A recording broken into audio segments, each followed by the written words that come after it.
sumain lahat. Sa simula ng ating pagdiriwang, siyasatin natin ang ating kalooban kung tinutunan ba natin ang utos ng pag-ibig mula sa ating Panginoon.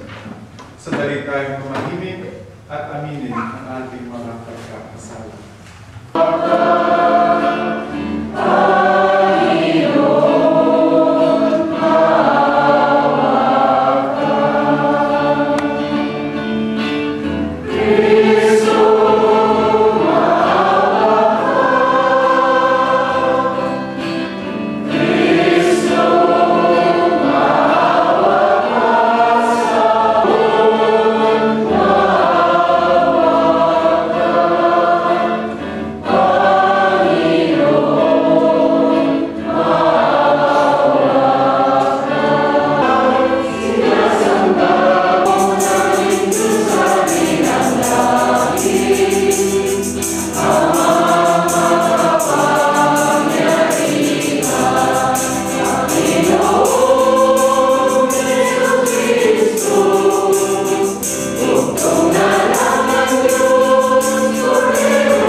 Let's pray. Sila'y pinagkalooban din ng Espiritu Santo.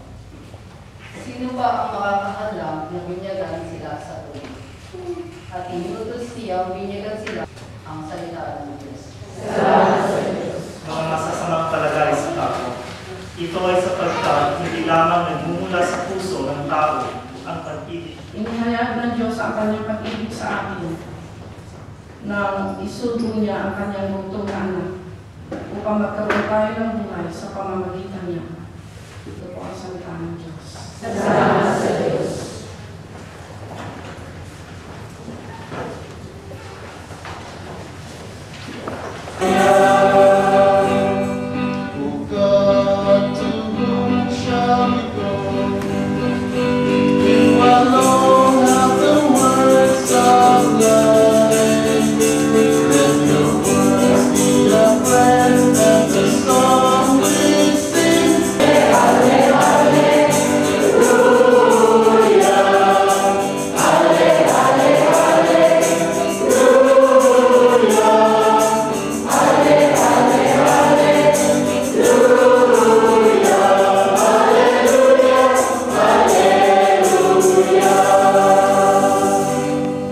The Lord be with you. And also with you. A reading from the Holy Gospel according to John. Glory to you, Lord. Jesus said to his disciples, "As the Father loves me, so I also love you. Remain in my love."